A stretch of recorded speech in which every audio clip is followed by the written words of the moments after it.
There are some paintings that could take a very long time to do. Why? Because there could be a lot of detail that goes into certain things, like say a vehicle or two, maybe a sign, a reflective surface, or several that is. And let's not forget the main subject, the dogs. But in some scenarios, it is the thing that you least expect to take the longest to do. For me, it was the rocks. Hello and welcome, my name is Charlambos. I go by Bob, and I'm not your typical painter. And in today's video, I will talk about how I did the rocks in this painting.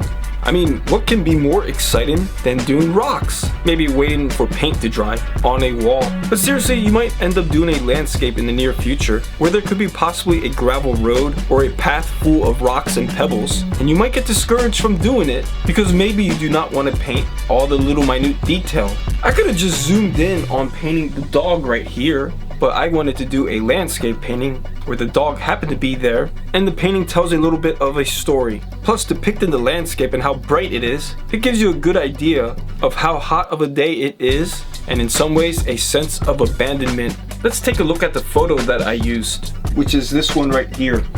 If you notice, there are quite a lot of rocks, but I wanted to point out to two particular areas. The first one being this one right here. These rocks are further away, and in ways, painting them was a different process than the ones that are very close, like these rocks right here.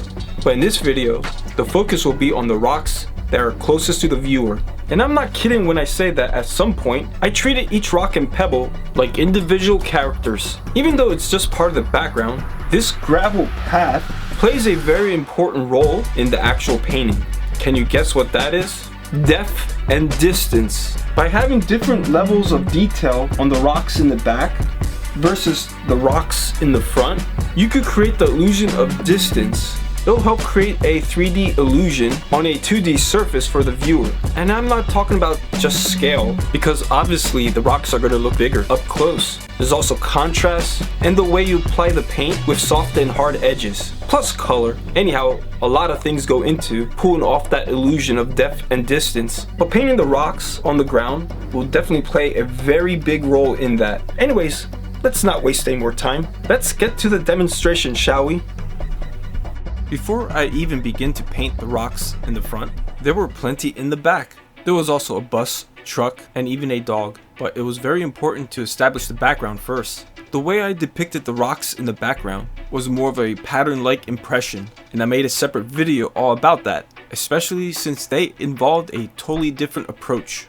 The ones in this video are going to be a lot more detailed, and instead of trying to establish a pattern, there will be times where I will be painting individual rocks. But it's very important at first to lay out the groundwork, which is big bodies of solid color and also a pattern of some of the rocks while trying to follow the photo. Not 100%, but enough where you can get the correct colors and establish particular rocks.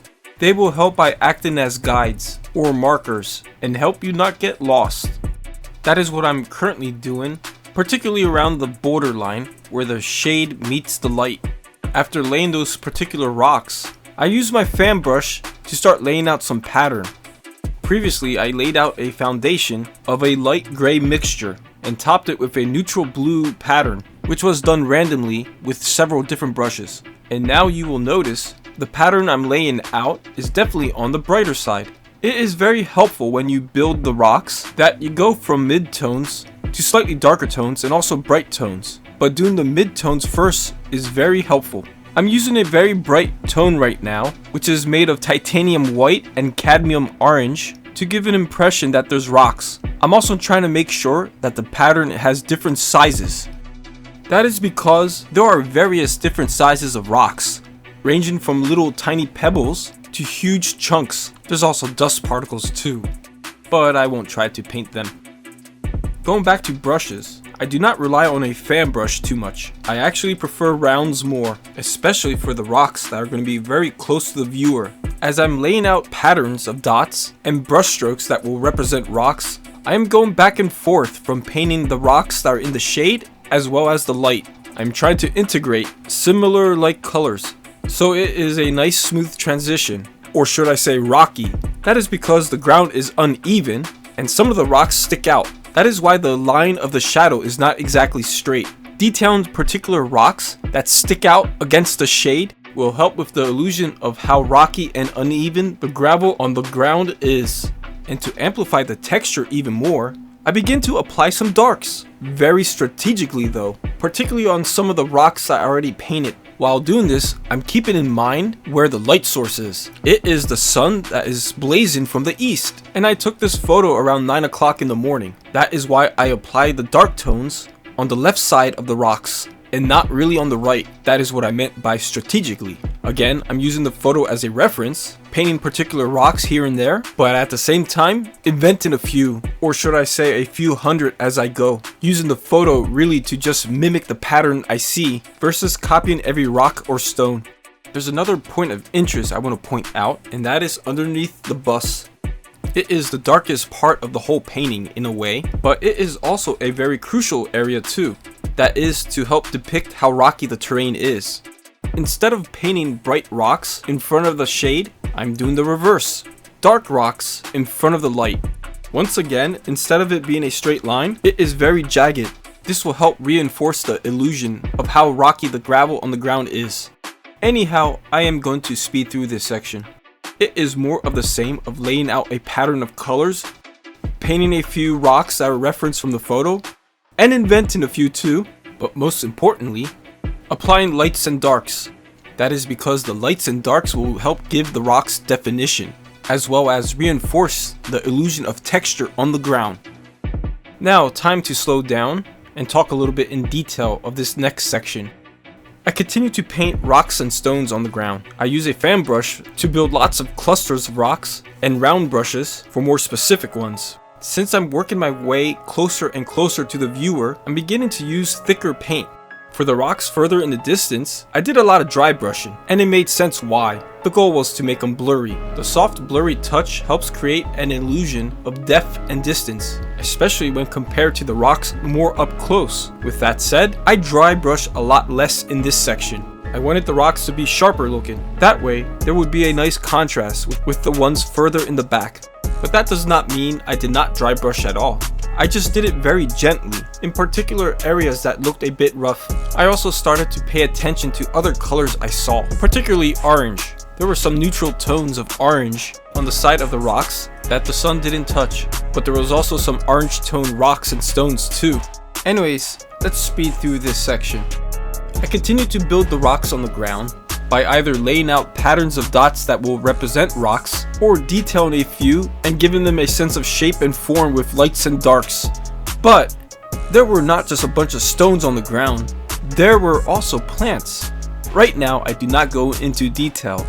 I just paint some green brush strokes in specific areas, and later I will go back and detail them. I do want to do the gravel on the ground first, and since the plants stand in front of the gravel, it makes sense to finish the rocks behind first, and then detail them later.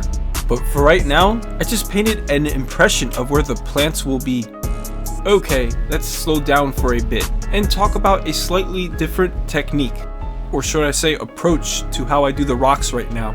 Instead of just painting dots that mimic the pebbles on the ground, I'm trying to paint little shadows. I am practically looking at the pattern of dots I already created and going back to each one of them, particularly the bright ones, creating casted shadows opposite to the sides where the rocks are hit by the sunlight.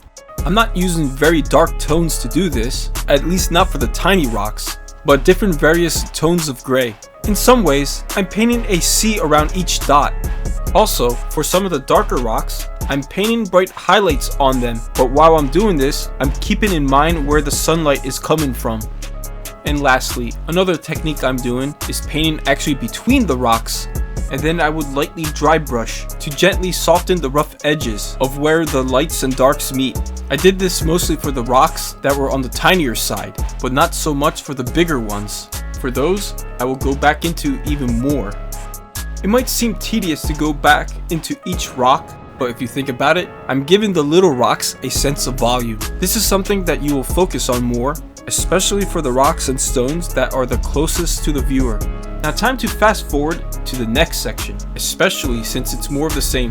Previously, I would just focus on creating patterns of dots and brush strokes, but now my focus is more on creating a sense of volume by using different colors of lights and darks to give the existing rocks I already painted more form. The application of the paint I'm using is also more thicker, especially for the highlights. This area is closer to the viewer, and what better way to show texture than by actually creating real texture on the canvas. This will definitely help create the illusion of lots and lots of rocks on the ground. Besides the rocks in the front, I go back into the ones in the back to help give certain rocks the illusion of volume. I might have just painted dots earlier, but now by applying lights and darks, I am giving them form. Plus, by using thicker paint, an even better illusion of texture. But I do want to point out something very important. I do not want the rocks more towards the background to stand out too much. It would ruin the sense of depth and distance that I'm trying to establish. And that is why I am lightly dry brushing here and there, particularly between the pebbles and rocks. I'm trying to have a sense of balance where the rocks further in the back are very suppressed, the ones in the middle ground a bit detailed but not to stand out too much, and lastly the ones in the front to be significantly more detailed as well as very sharp. By doing this, I will help establish a nice sense of depth and distance. Now time to fast forward a bit. I continue to work on the rocks. Right now, it is definitely less about creating pattern and more about fine tuning. As mentioned before, the goal is to give the rocks shape and form, especially for the rocks that are closer to the viewer. Besides the plants I kind of barely painted earlier, I also lay out the foundation for some grass blades. They are just simple brush strokes right now, but I definitely will go back into them later. Anyway, let's slow down a bit and focus on this section, which is some rocks that are very close to the viewer.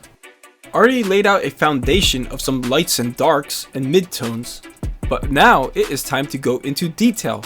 In ways, I'm going to treat some of these rocks as actual characters in the painting. They all have different sizes and shapes, as well as different colors. Some are smooth, some are rough, and some look like they have been chipped away. Practically, there's a lot of different unique rocks and pebbles scattered throughout the ground.